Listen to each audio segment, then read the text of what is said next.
Hey, Jamie. Hello, hey, I'm Jamie, and this is Michael, and we're my two of wands.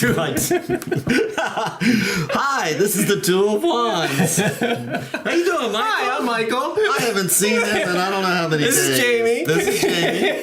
This is the Two of Wands show. Oh man.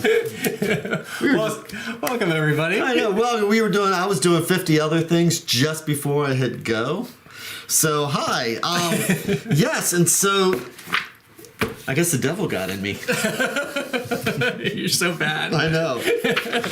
So, I hope everybody out there is doing amazing. So, today's going to be interesting because we have number 15, the devil. Also known as Satan, Le Diable, Beelzebub, Mephistopheles. I'll read off yours now. Prince of Darkness, Yes. Lord of Flies, Yes. Old Snatch, Absolutely. Moloch, Yes. the Antichrist, Yes. the Beast, Yes. 666, Yes. and Lucifer Morningstar. But there's another one too. What? Tell me another one. Okay. Levi also has the goat of Mendes. See, there we go. He has so many nicknames. He has some. Him personally or the devil? So, let's see here, and I'm going to just get that. So, Yes. anyway, Michael. Yes. How have you been? Well, why are we doing this, Michael? Why are we doing this, Jamie? We are doing this to save our marriages. And to promote my deck that I'm working on. Yes. And why are we saving our marriages? Just basically what it is that we used to get together, as I always say, and for hours we would talk about the tarot and love it. But can you imagine significant others that just aren't that interested? Well, they're interested. Blah, blah, blah, blah, blah, blah, blah, blah, blah, blah. They're just, I like to think that They do, yes. They are supportive and interested. They absolutely are. But they're not obsessive and... They're not as crazy as we are. So we decided we were not going to talk about the tarot at all until we get together. And here we are. And so another Wednesday. Michael's been working on his deck, hopefully. Yes, indeed. Okay, good. He's been working on his deck. And so I've been doing my normal stuff, reading every morning. I do my stuff. So what have you got, Michael? Tell me about the devil. Okay. Or shall we just start with a definition? Yeah, go for it. Okay, so just looking it up on Webster's. So the definition of the devil, the personal supreme spirit of evil, often represented in Christian beliefs as the tempter of humankind, the leader of all apostate angels, and the ruler of hell, usually used with the what? I just cut and paste. I'm going to leave it at that. He's an apostate and the ruler of hell. He's never usual. He's always unusual. So he's used with he's considered a person of notable energy, recklessness, and dashing spirit. So when we talk about the devil, though, we'll say people who've got recklessness, dashing spirit. Also, someone who's just mischievous, one who's often interjective, intensive. And this is in the dictionary. Intensive and generalized term for abuse. That kid's a little devil. And then, poor fellow, poor devil, lucky devil. So, I mean, it's all in the vernacular and it's all over the place. And it can mean a lot of different stuff. It sure can. Especially because right now we're just talking about the Western version of it. The Western, European, Western versions of the devil. And as we go on, we're going to find out that this card can reflect a lot of different cultures. More, yep. So, what else you got? The devil gets a bad rap as far as I'm concerned. So I'm gonna play devil's advocate, and you're gonna advocate for the devil. I'm gonna, somebody has to. So might as well be me. Okay. And I'm gonna say hello to Tarot Vida. Hey, thanks for joining us. Yes. Okay. So advocate away then. Yep. Absolutely. Well, actually, then before you go into that, then maybe I should ask you. Yeah. What does the Bible say that the devil looks like? Well, here you go. So in the Bible, there's not that many references actually to the Bible, and it's a translation it's really adversary. So there isn't a like a red guy with horns. What? There's not. It just basically means adversary, and it has, and through the Bible, it. You mean that guy's not in the Bible? Well, not specifically that guy. Okay. but I mean, it's all in. He gets his look later, but basically in the original translations it was just an adversary. Yeah, basically he has no physical being, having once been an angel, now fallen. He has no physical form. Right. Well, though he does take the form of a snake in Genesis.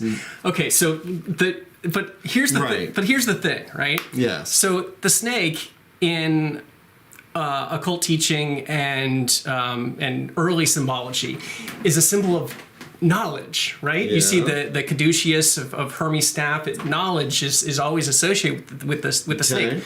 So here's the snake, and he's tempting Adam and Eve, right? But what is he tempting them with? He's tempting them with knowledge. With knowledge. And is knowledge a bad thing? Do you want to live your life in ignorance?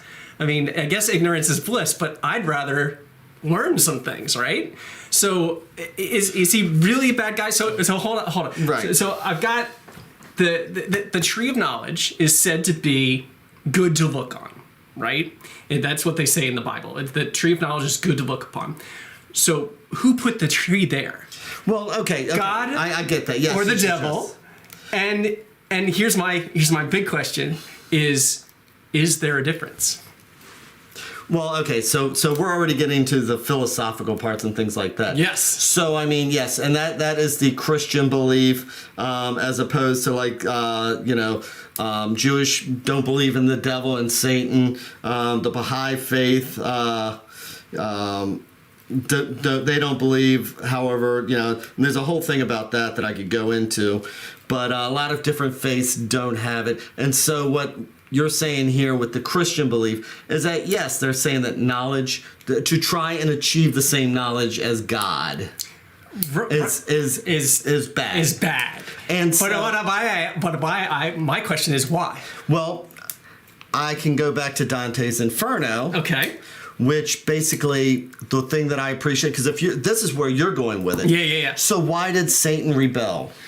Right. Because Satan wanted to. He got tired. He'd rather rule in hell than serve in heaven. Exactly. And can you blame him? Right. So he's his father. It's a father-son relationship. Yeah. He's got daddy issues. It's like, Dad, come on. Yeah. I want to take. I want to take the car out for a drive. Yeah. I want to work the counter now. Yep. I want my name and son at the end of it. And God's like, no. Okay, so we have those different things. So yes, that is Satan. So as we go along, you're describing one side of it, but sure. As we come to the tarot of it, yes, what we need to look at then is that how the devil would have been seen in the 13th, 14th, 15th century. Sure. And how that would reflect in the tarot. So one of the things I was going through as I was looking at this is that I wanted to see, for example, here we have in the 1260s, we have, and you can even see everybody's familiar with Bosch's image of the person getting eaten, but we've also seen the stories of the gods where, who was it? Saturn eating his children. Yep. So it's a very popular image. And so what ultimately is happening here in Italy is they're pulling a lot of pagan beliefs and and ideas and turning them on their head to make them evil. So here's the thing: the gods of the old religion become the devils of the new. So we're taking Pan and Bacchus and these gods that were not bad. They were just maybe a little horny, but they just liked the good things in life, and they were and they turned them evil. And they turned them into 14th century. Exactly, and that's where you start getting a devil with cloven hooves and that kind of stuff because it's stealing from the pan. Right. god. And so, I mean, as we move forward, we can even see, Michelangelo in the 1400s even started getting into the devil thing with the horns and the ears and stuff. But yeah, as you're talking about, I started touching on that because of the simple fact of who's the devil and how did the devil get his cloven hooves? Right. You know, you've got Pan, you've got fawns, you've got satyrs. Even though those are separate, they are kind of blended together in the arts. We got one of my comments here. The fact that God told the angels to bow to us was the last straw. So it basically saying, you know, the devil just wanted to take the show on the road, basically. And so the church had to come up with some kind of an image. Yeah. And so might as well steal from the one they're trying to do away with. well, yeah. So here's the deal: is that okay? So the Greeks had the satyrs, and the Romans took the satyr and turned them into the Pan and all this other stuff. But all these dudes were guys having fun. Right. They promoted having fun. It was all about sex, drugs, rock and roll. Exactly. Okay. Yep. Everything that the church was against, and so when Christianity came in play, it started imposing its ethics and norms on common people. There was no more place for the fun Mr. Pan. So except to shame. make him as the bad guy. Right. So all that wine and sexuality, he was like a perfect candidate. And so Pan in modern times morphed into the angel Lucifer, kicked out of heaven by Michael and now ruling in the fiery underworld. Yes. So they just took this image here because he was licentious. He was partying. I mean, this dude was getting down to, you don't even want to see the rest of this image right here. But yeah, so you look at this dude right here and he's just having fun. Right. It's Bacchus is. And again, it's everything the Catholic Church doesn't want you to see. And so Right. here's Pan. Pan is now becoming the devil. Right. The furry feet. Yeah. So, and that didn't happen until the Middle Ages. Right. So, then we have our tarot card here, and then we start seeing the different images. And I was really curious. So I wanted to know, where did the face come from? Okay. So I've got the earliest illustration of Satan. of the devil. Yes, is check out the guy in the blue. Right. Yep. So he is. Here we go. Yep. He is. It doesn't look like the guy in red. He is with the horns and everything. He's just a blue angel. And you see him. This is a mosaic from the Italy that dates back to I know I should have grabbed that image. the early 1200s. And so this is one of the first ever depictions of the devil. And here he is. He's separating goats from the sheep. And he's just a nice blue angel. And then later on, that we get the Devil's Bible. This comes in the 6th century. And here he's more evil looking, but not red. He's got the green face, but yeah. Right. But these are the earliest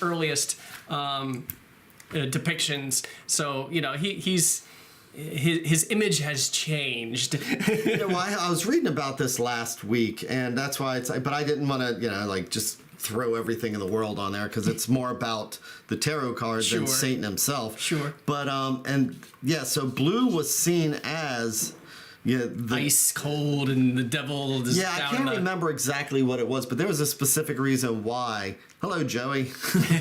Why they specifically made him that color. But yeah, so that is one of the first depictions. Right. So we got the good angel in red. Yeah. and the devil in blue. But yeah. So like I said, the image thing is more of a smear campaign than any eyewitness accounts. To be fair. Right. So yeah. So I did go down the rabbit hole of trying to find why. The faces that we see here on the devil and so forth. And so it turns out, and there's also pictures that show like people looking at foreign lands, and there's the famous images of the tribesmen that have the faces on their chests and stuff like that. But so what I got here is that humans stand upright and their bodies thus reflect the proper order of the world, facing upwards towards God, away from the fallen world. A good person's head, the best part, rules their body, and the nether regions, their worst parts. So essentially, Bernard of Clairvaux so said, inversion. Sinners face downwards. So what this is that, this is controlling the lower parts. Right. So this is what's actually controlling the human. It's not the head up here, it's the head down here. Right. That is actually controlling our actions, our drives, our instincts, our impulses, and all the negative stuff. Yeah. Oh, and Gadesu, we don't do readings every Wednesday. We're just talking about the tarot, but hit me up later and I will be happy to give you a reading, just not tonight. Yeah. Okay, so we've got that. So yeah. As we moved up, now we come up here and now we do have our tarot. So yes. What else you got? Okay, so going back to and as you can tell, we don't know at all as we don't know who got what. Right. That's why I love I'm learning from Michael as we do this. Yes, and likewise. Okay, so I've got most of my stuff comes from later cards. So if you've got the more stuff on the earlier cards, speak now. So then, before we move on, then again, when we're reading, the one thing you want to do is take the person's culture who's sitting in front of you if possible. Yep. Because again, we're using all this Christian lingo and all this wonderful stuff like that. Well, because the devil is usually considered, a Christian concept. Exactly. So I do want to focus on that. And I was reading about the Baha'i faith, who looks at the evil. A malevolent superhuman entity such as the devil or Satan is not believed to exist. These terms, however, appear in Baha'i writing where they're used as metaphors for the lower nature of man. And I think this is where it actually reflects more with the cards, where we look at the cards as metaphor. Human beings are seen to have free will and are thus able to turn towards God and develop spiritual qualities to turn away from God and become immersed in their self-centered desires. And so as I was reading about this with the Baha'i faith, and it's like, this is the definition of the tarot, and not so much the Christian one. Right. Individuals who follow the temptations of the self do not develop spiritual virtues and are often described in the insistent self or lower self, which is self-serving inclinations with each individual. Those who follow their lower nature are also described as followers of the evil one. So I thought that was interesting. I was trying to go through the different cultures again and see how they saw the devil, and it's just a lot of them just don't have that personification the way that we do in the West. Not at all. Yeah. I mean, and I'll get to that later with the Crowley Thoth card and how he inverts our perception of the devil. So shall we look at some of the historical cards? Sure. Yeah. Okay.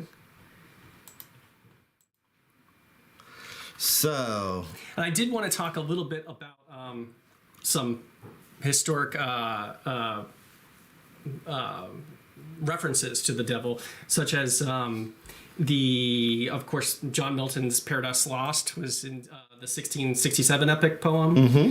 So in that one, his mind. The whole idea is that, and again, that's gonna form people in that time period, absolutely, their impression and how they're going to conceive of the devil. Indeed. So the main idea of that book is that the mind has power, and we can take any hell and make it into a heaven, or take any heaven and make it into a hell, just by our frame of mind.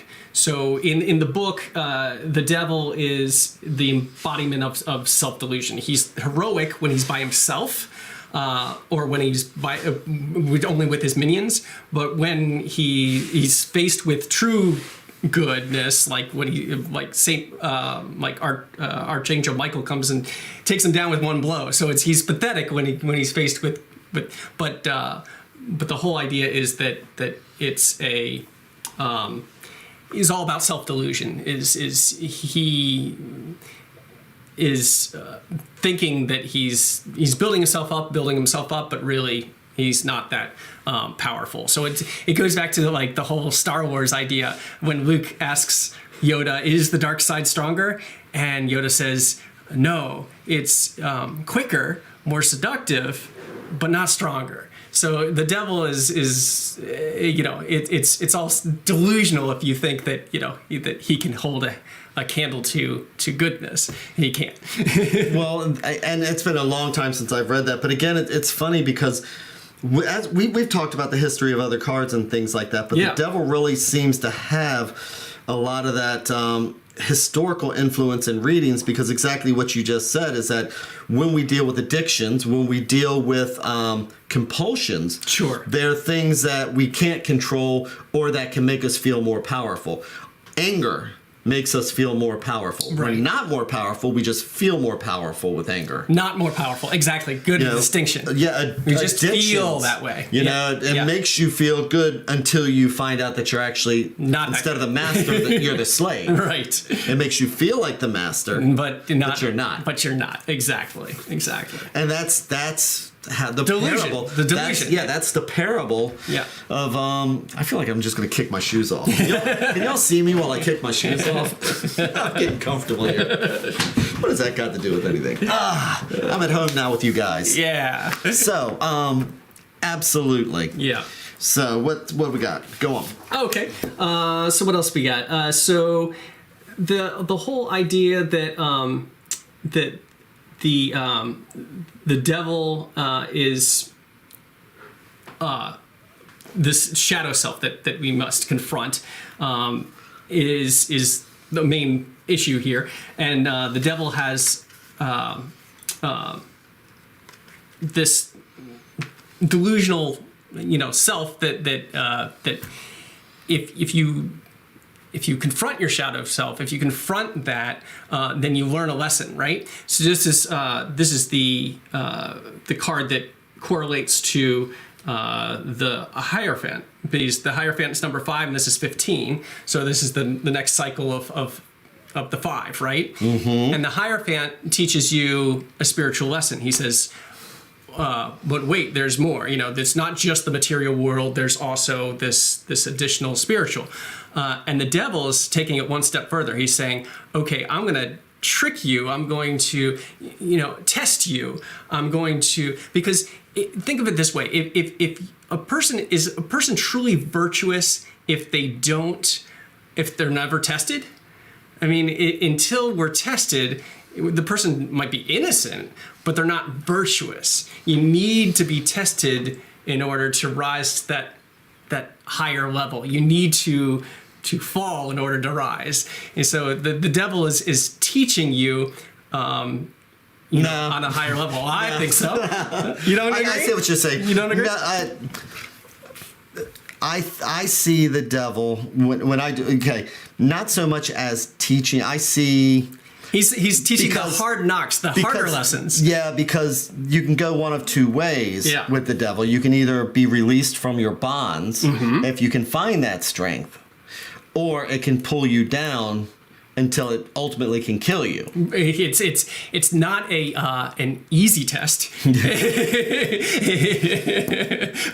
but you are learning. Yeah, but that's like the devil made me do it and stuff. Well, no, see, that's where he gets to be a scapegoat, and I reject all that. The devil doesn't make anybody do anything. The devil is you are in control of your own destiny. The devil may tempt you, but you have free will.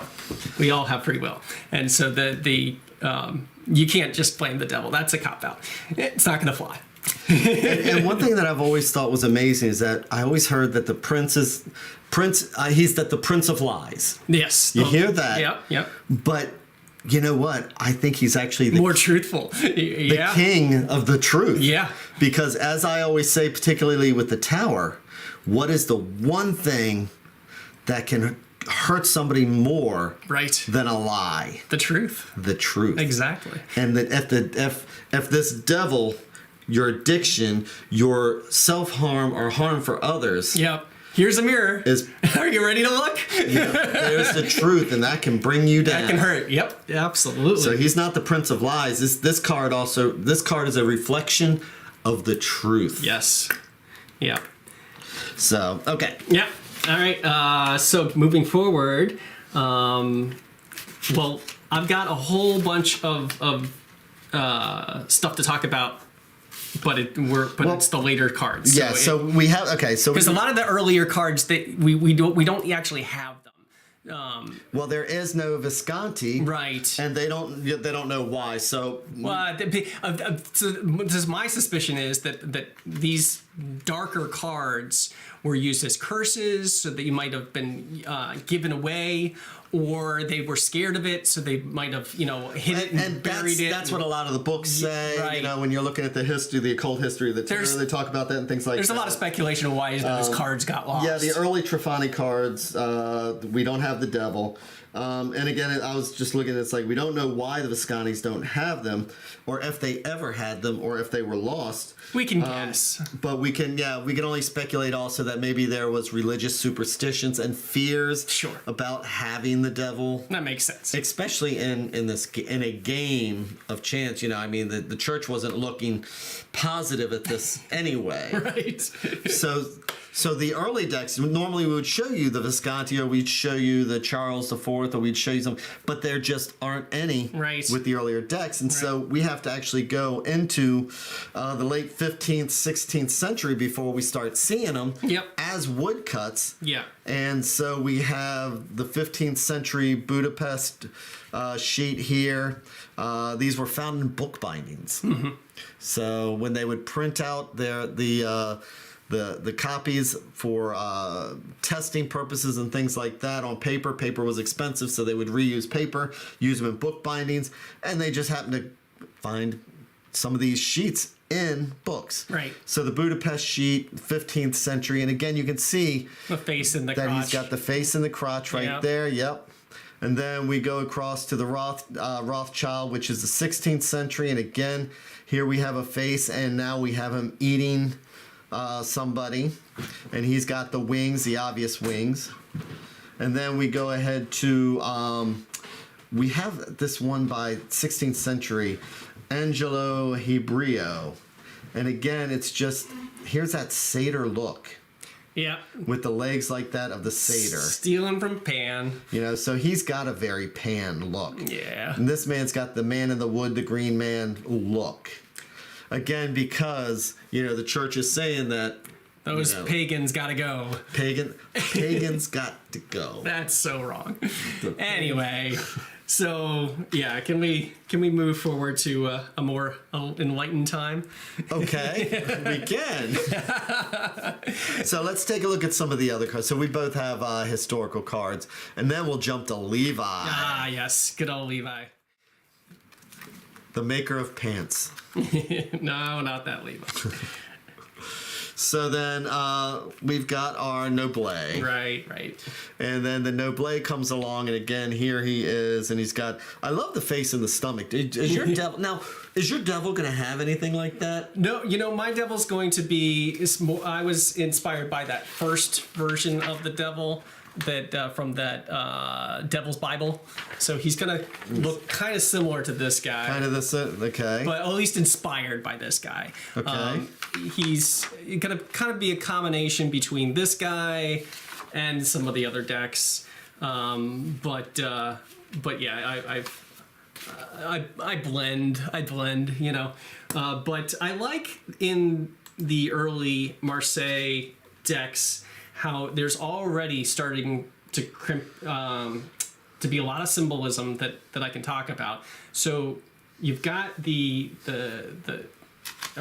loose chains. Yep. The bindings. Yep. Right. And actually, limitations. This is now what we actually have for the first time. Yeah. So in the 14th, 15th, 16th century, we did not have the people bound, or I should say, the imps, or the demons that are bound, or the bestialized people. Yeah. But yeah, they're the loose chains that they could easily slip out of, basically symbolic of the idea that limitations are not real. It's all illusion, and you are the master of your own fate. You can slip out of the chains, should you want to, should you have strong enough will to. But it's easy to it's easier, it's more seductive to blame the devil. Yeah.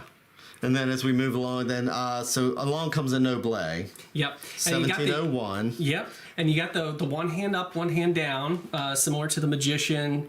So I do see him as teaching. He's got that but his you'll see something creep up later on with the lighter weight. Yeah, here in 1701, we're starting to see more of the androgyny also. Like, does he have breasts? Right. He's a combination of both, right? So, as we've got the genitalia, we've got breasts now, and he's got the goat aspects, in some of those Marseille cards. That is it because of Pan, or is it because it's a lot of people link this card with Capricorn, which is the sea goat. So you can kind of go that way. Right, if you're going to go astrology. Yep. Yeah, I definitely see, the whole Pan thing. I mean, I think it's really obvious that they had to turn the satyr, Pan, the fawn, whatever you want to talk, into the bad guy. Yeah, somebody's got to, because he's going to lead you down the path of drinking and vice and sex and again, all of the fun things and Led Zeppelin. You're going to start listening to Led Zeppelin backwards. Yeah. Just listen to the Beatles. That too. Backwards. Oh, they're all satanic. But then I also like how he's standing on this half cube. It's not a full cube, but it's more of like a rectangle, and that is symbolic of half truths. So it's okay. Now we're still though in the 1700s and 1600s. So again, I'm just a drunk gambler. I know, but I see more. And I'm playing a game. I know. And you're not the only one. I mean, we can see it now. Yep. But nobody saw this until Levi comes along. Don't say nobody. But yes, okay. Levi can definitely. It's not documented. Until Levi comes along. Sure. So right now, it's like, yes, as we move forward, we may start seeing more symbolism, because as the occultists start picking up the tarot, they'll see that. But right now, you're just a drunk sailor playing a game of Trifani, and you're trying to Well, I'm not. But. Yeah.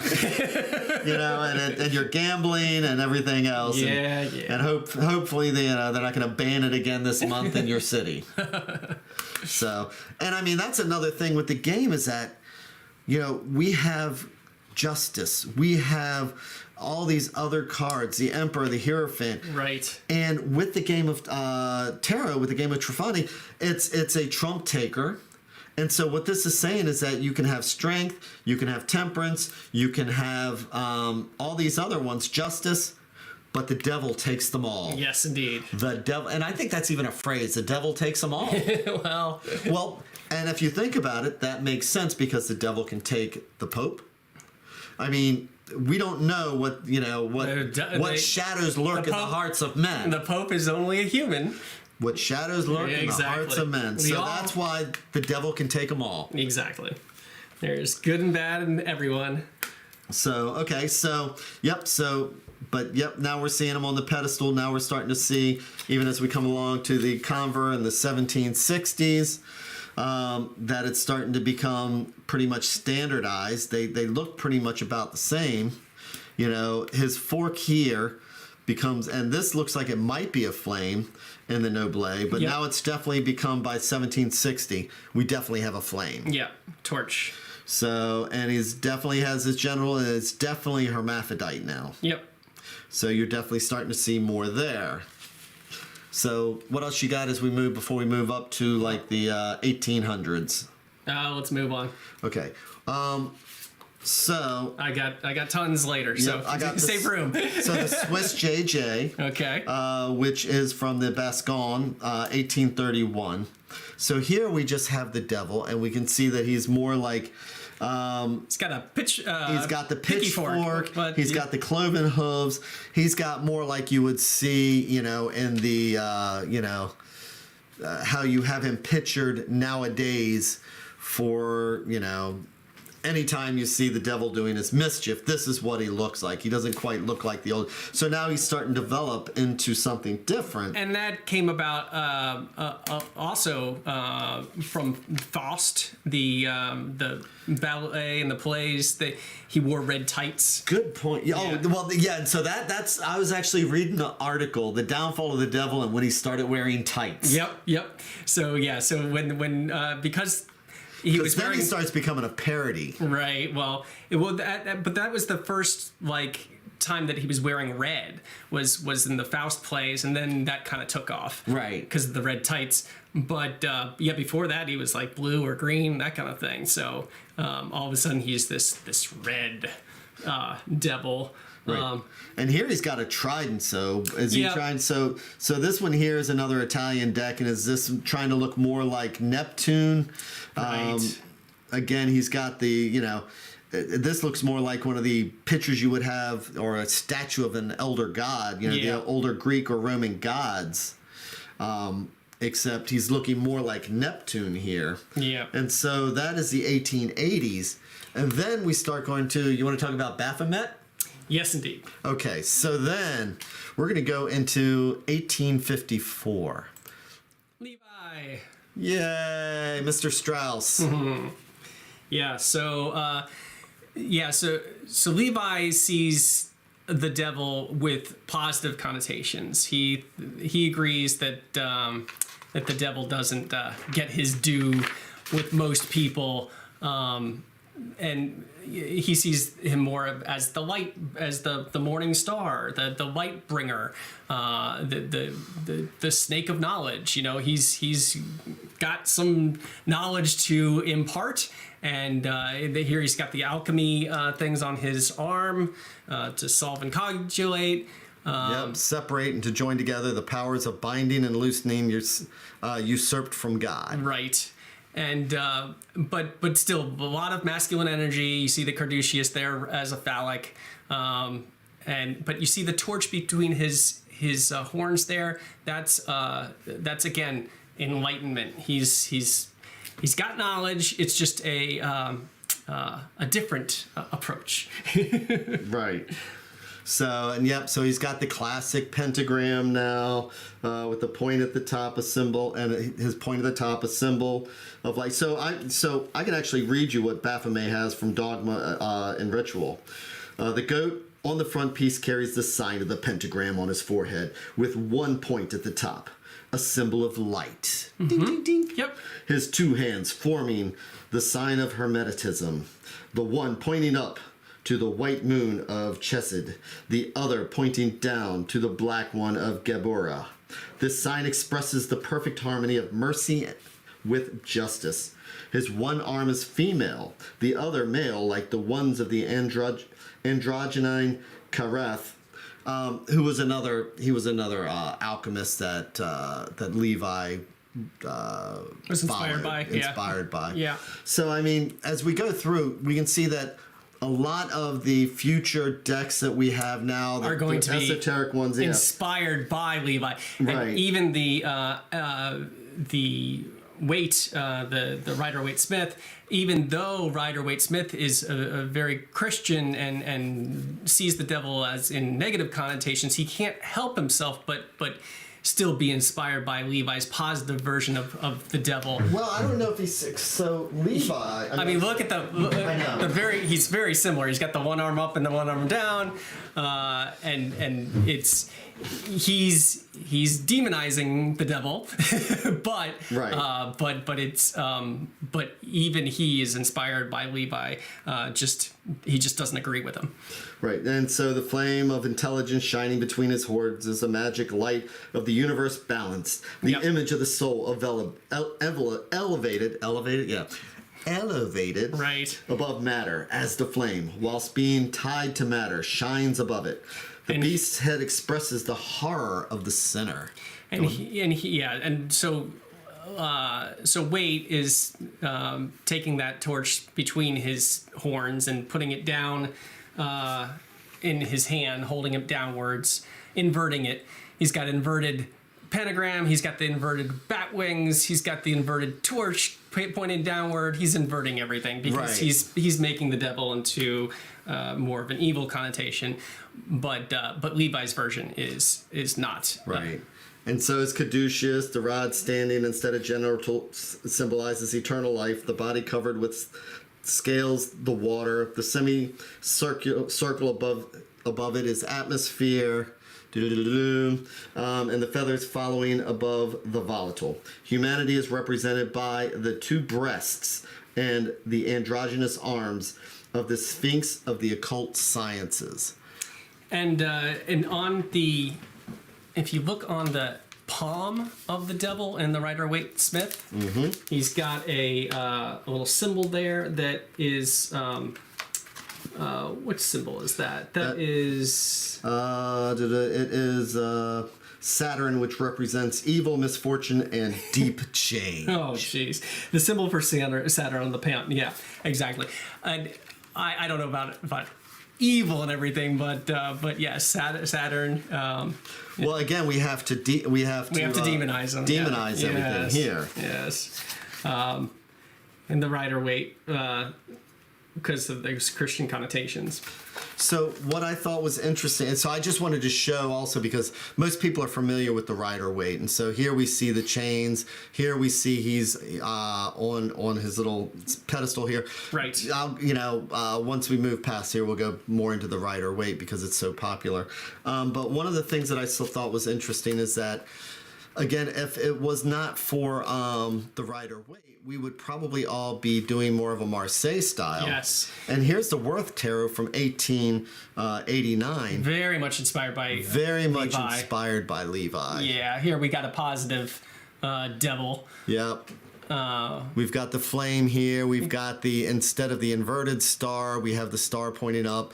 And we have the words here the same way as he does. The alchemy, yeah. Yep. And instead of the Caduceus, though, we have, what is it? That's an Ankh, but does it, I didn't look that up. Yeah. I should have.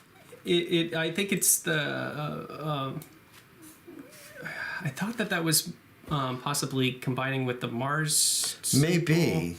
Maybe. Just for that more masculine energy. Yeah. It's all about masculine energy. But that's definitely now where we're going to a fawn. Yeah. Or a satyr look. Yeah.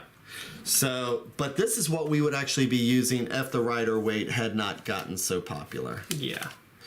So I'll just move through the history some more. So, because here's another Italian deck here. That's a fun one. This is the Vincetta deck. Now we're starting to see again things. It looks almost more comical, with him sitting in the mouth like that, and then we get to jump into the 1904, 1901 for the Rider-Waite? Yeah. Okay, and then we come along, and now it's like, here's the deck we all know and love. Well, I know. Speak for yourself. This is the most iconic deck. Yeah, I should say iconic. It is, and I do like the Rider-Waite. I don't use it often. It's got its pluses and minuses. By not often, I mean I use it maybe once a week, and I do readings every day and stuff like that. Yeah.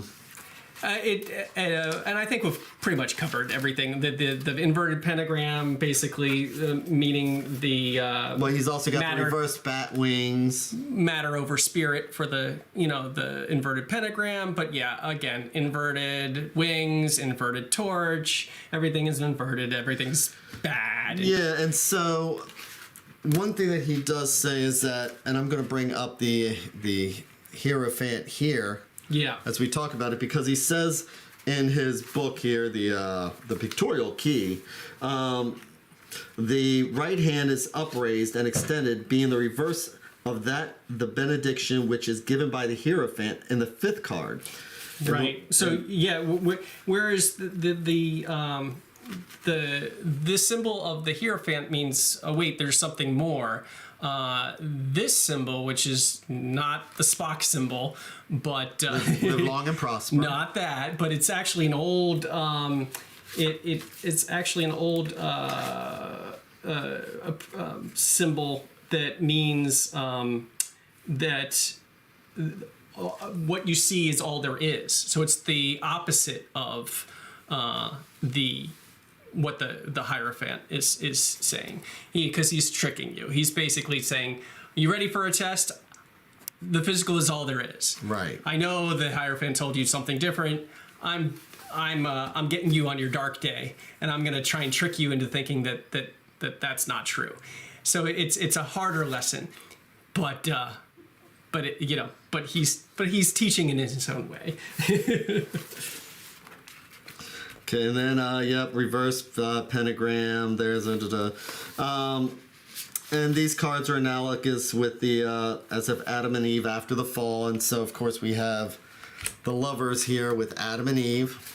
The figures are tailed to signify the animal nature, but there's a human intelligence in the faces, and he who is exalted above them is not to be their master forever. And if you look at the eye direction between the devil figures and the lovers figures, you'll get some clues there. So here we've got Eve looking for direction at the angel and the lovers, and then the devil's card, she's looking straight at she's looking down or straight at you. She's not looking up for the knowledge, and that possibly the devil could be teaching. And I tell you what, as a fan of cosmic horror, Lovecraftian horror, I love the final sentence that he has for the devil in here.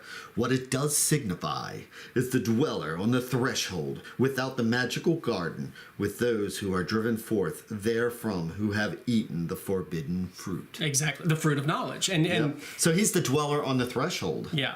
And you see that sounds like the title of a Lovecraft story. The dweller on the threshold. It's ineffable. Love that. Ineffable.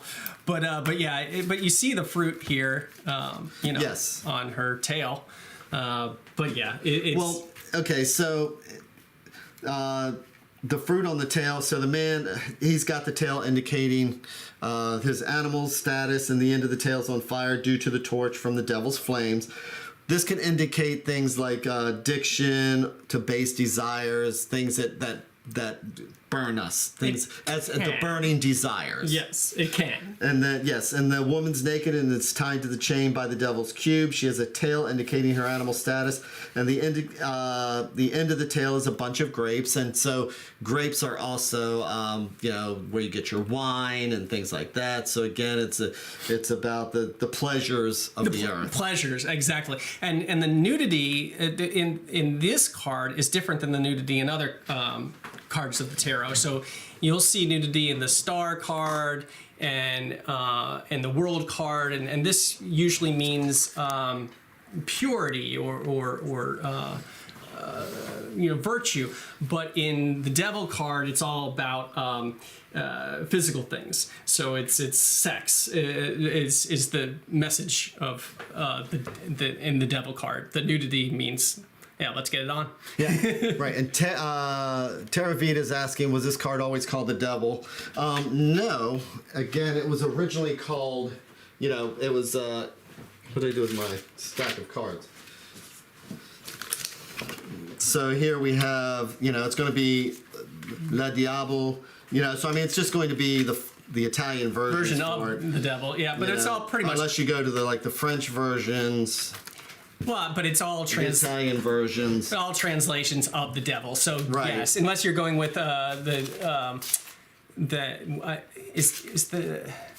other deck, Chaos or whatever. They still have a devil card though.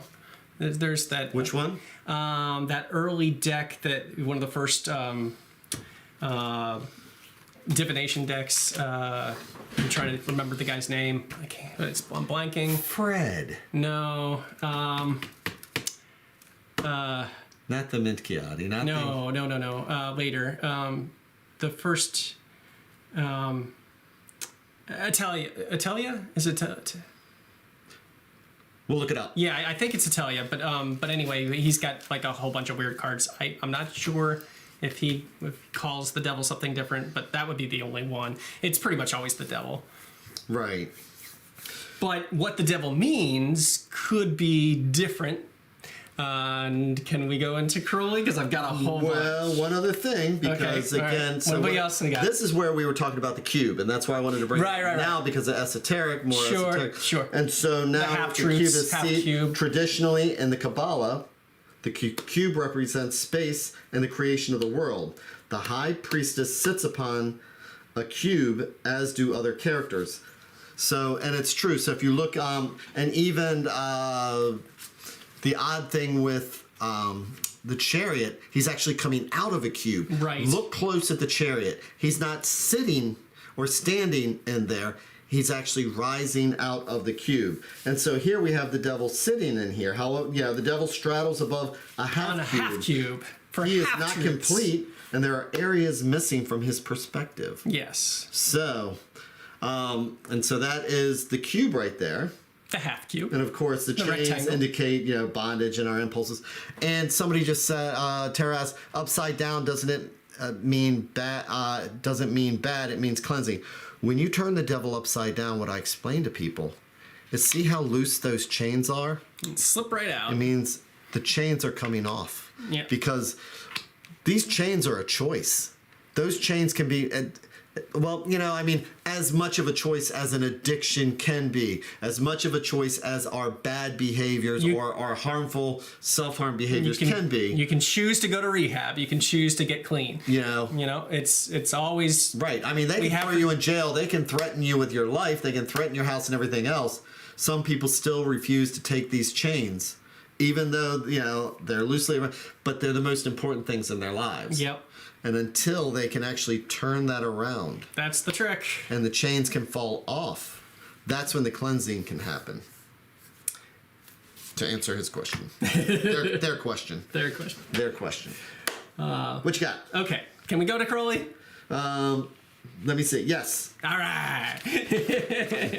Mr. Crowley. All right. So here we go. I knew I had to pull up.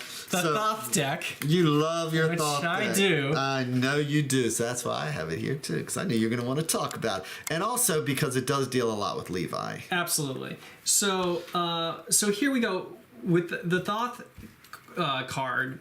Crowley has a different version, a different interpretation of the devil.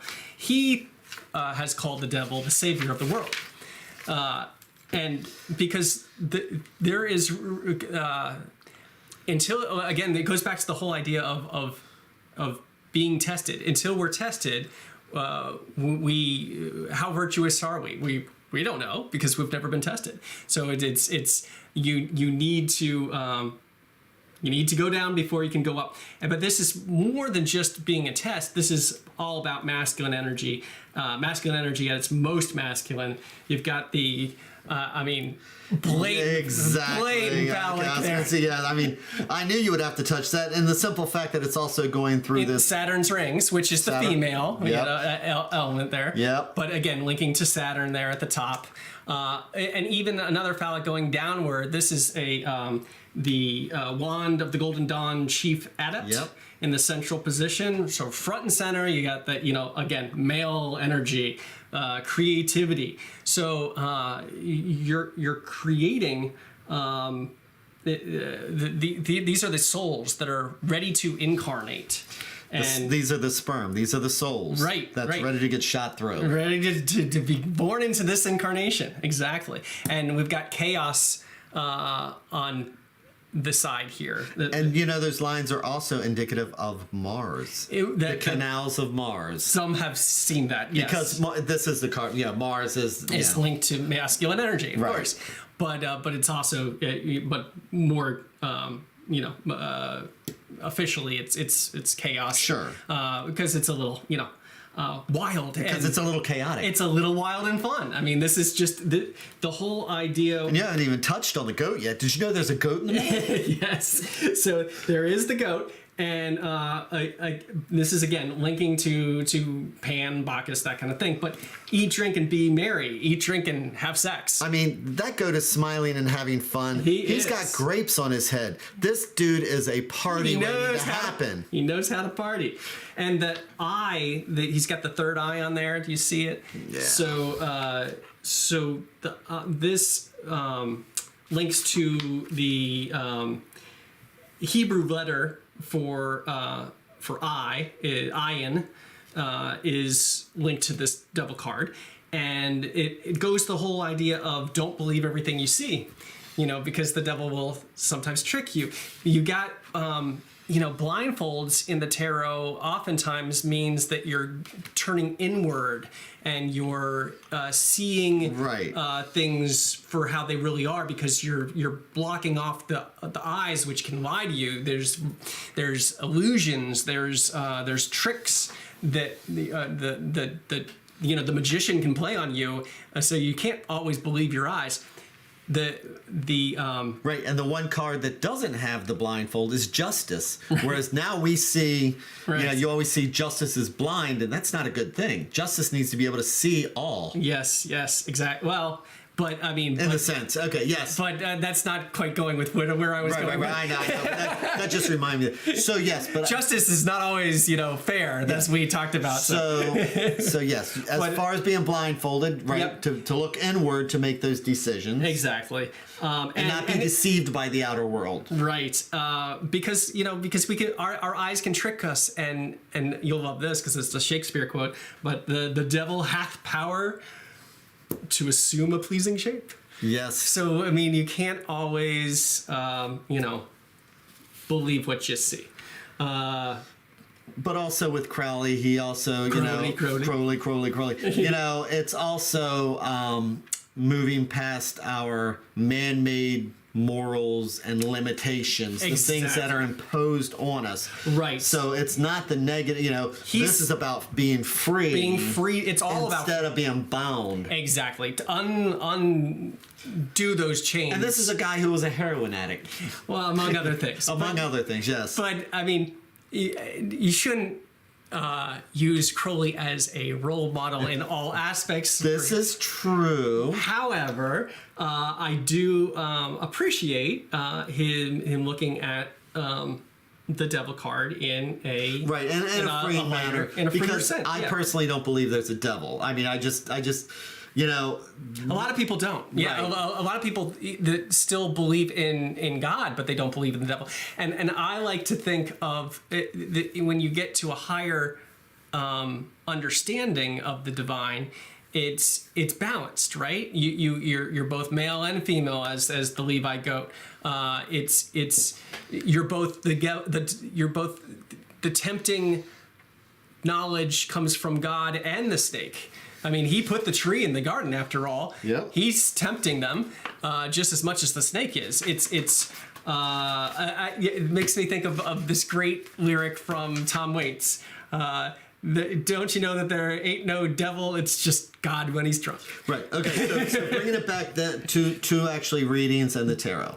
Yes. So the whole idea is that because we're getting close on time. Oh, okay. Yeah. All right. I know. All right. But the basic idea is that the devil has I see the devil card as something I like when it shows up in a reading, because it's always about learning something that might have been deceiving you, but you're learning something. You're uncovering a truth. It might be a hard truth, but you are learning something, and the devil does have a higher message to convey to you if you know how to hear it. So I'll tell you, come here.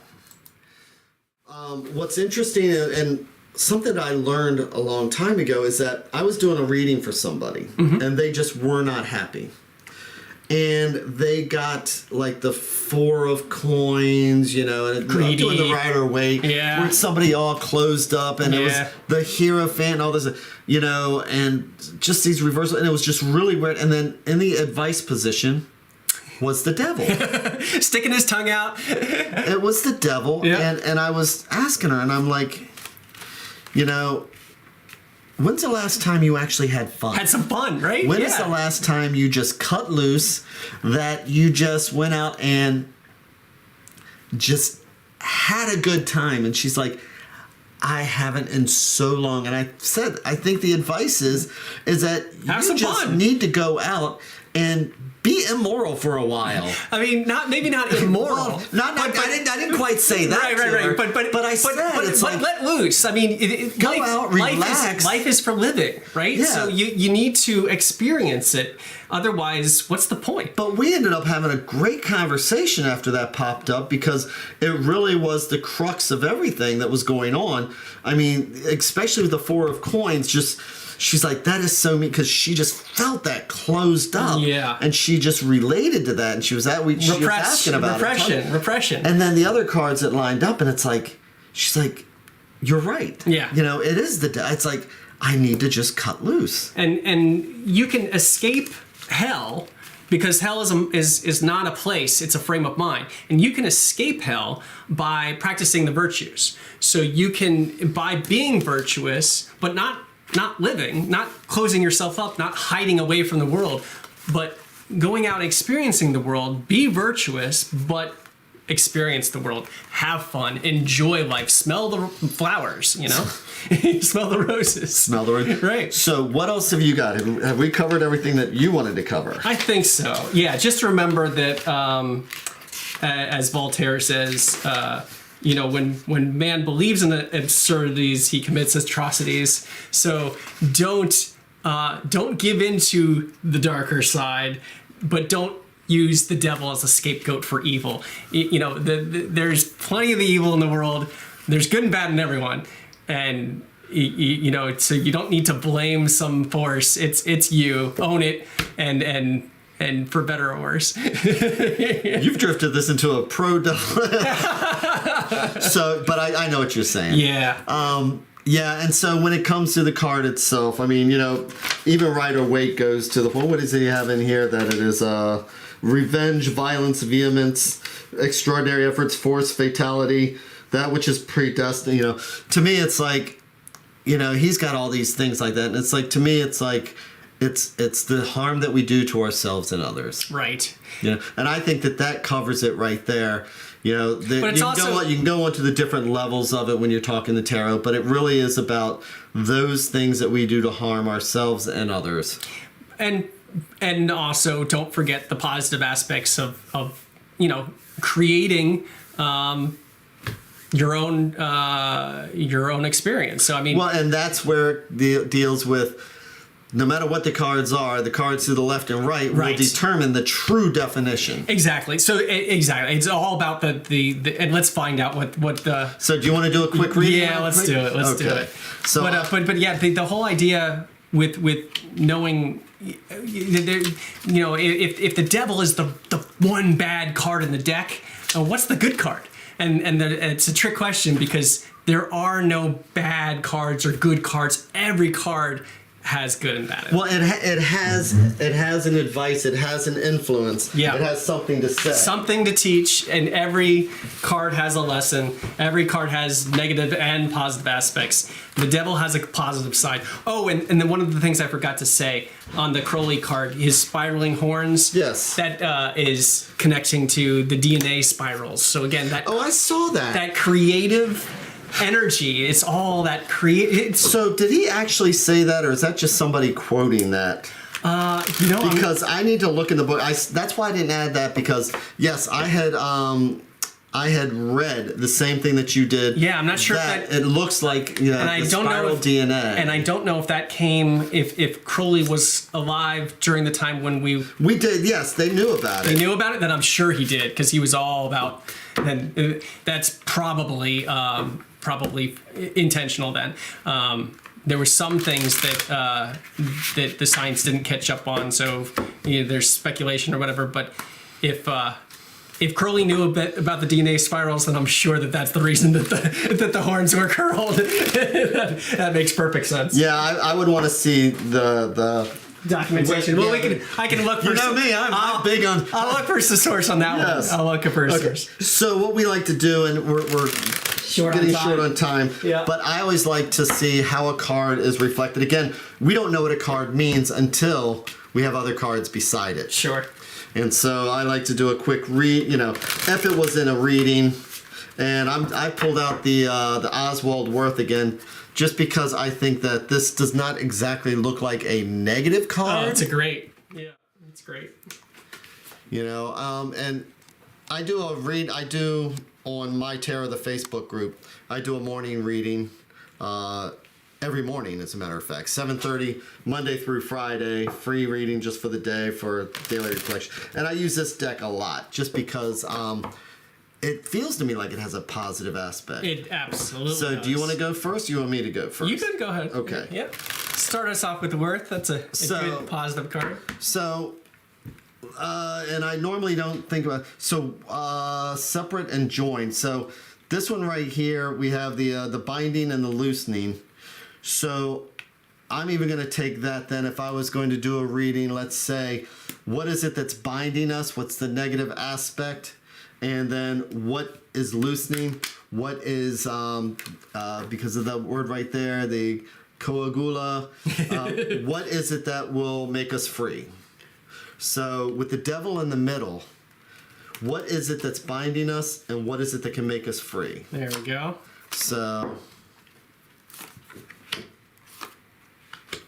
and that's just on the fly, spontaneous, I don't know.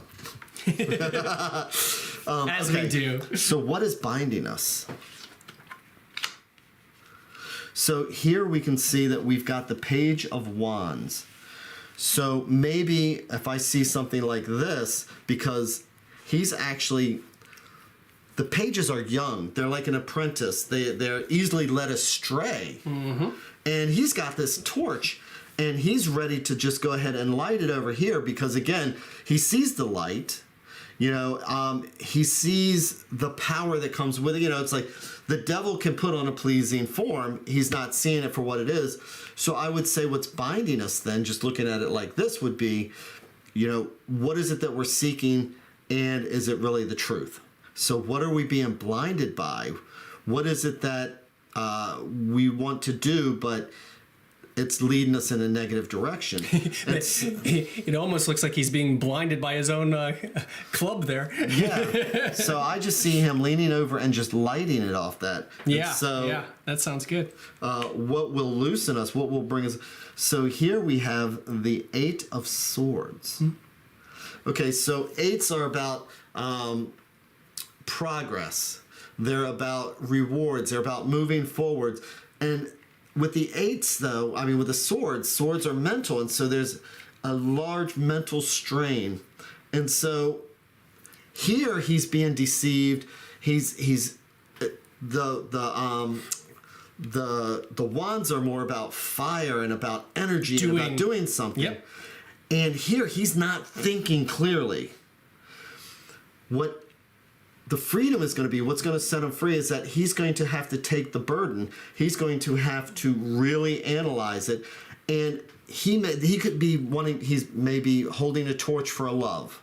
That's what we say. We hold a torch for our love. Yep. And he may be doing whatever it takes, and he's acting on that emotion and that fire. But maybe there's just something that he is not seeing. So he needs to be able to accept what the reality is, no matter how painful and how stressful that is. He is not thinking clearly. That is the answer here, is that he's going to have to be unbound to do the loosening. He's going to have to take the he's going to have to take the mental anguish that comes with it. Sure. And put that fire out. And would you mind if I add Please do. Okay, so I always see eights, and he's got the eights of swords, and I see eights as being able to distinguish between opposites. So you see that scale there, hinting at that. You got to balance those opposites, and the scales are from Justice, exactly, which is the eighth card. Right, and but you also have an 8 in the moon card. I believe it's the 18th.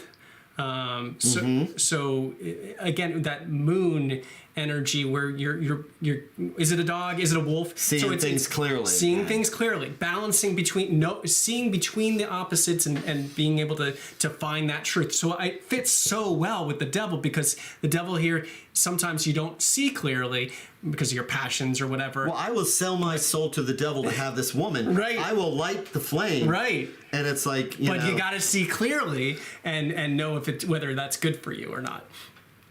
So, yeah. I like it. Did you want to do yours all, or are we just going to say that we just read it together? I was going to do a fun reading with this deck, but that one, since we tag teamed that one, and we're running short on time, I think that's a good, nice way to close it out. So this was awesome. There was a lot to ingest there. Yeah. There's a lot of art history. I just went down rabbit holes this week. I mean, the devil is such a huge archetype. I mean, you've got it when every bad guy in every tale is linked to the devil. So he's got so much history that he's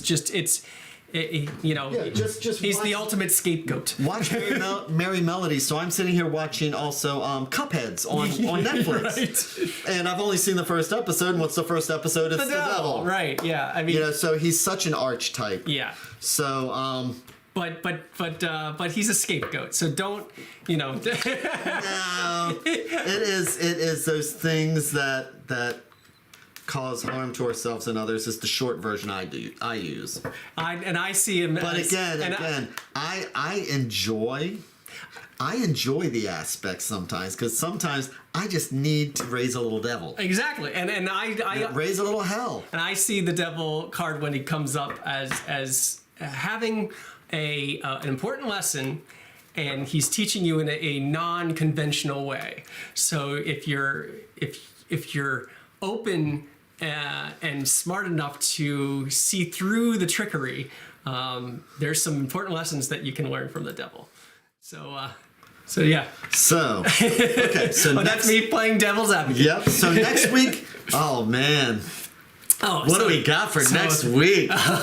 Ready for the Dark Shadows? Oh, man. Dun, dun, dun. The Tower of Destruction. The Tower. Oh, my gosh. I should find a clip from Dark Shadows, because every time Magda reads I've actually watched all of Dark Shadows. And every time she pulls the cards out, it's always the Tower of Destruction. So next week's going to be the Tower of Destruction. Very eventful talk next week, so tune in. Yes. Okay. Oh, and in the meantime, La Maison Dieu, the House of God, or the House of the Devil. It has many names, but until then, I always like to sign off with our where to find us. Yep. MyTarot.org will get you to all the links. Artie Forever or artieforever.com or offbeatartwork.com will get you to my artwork. My Tarot on. MyTarot, one word on YouTube, Facebook, and all the other places. MyTarot Facebook, which is tied to this. If you go to MyTarot.org, I've got links to Facebook, to YouTube, where this video is going to be stored forever and a day, all that wonderful stuff. We actually went over. I usually think that anything after an hour, people are tuning out. Yeah, well, you made it to the end. But the devil's always too interesting. That's true. So if you made it to the end, thank you. And, I know, and thank you. And the people in Europe, because that's why we're doing it at 5:30. Because I know in Greece right now it's like 11:30 going on 12:30. Good night. So I know you're here. Have a good night, and we will talk to you all tomorrow. Michael, sleep well. It's good to see you again, and see you next week. You bet. Take care, everyone.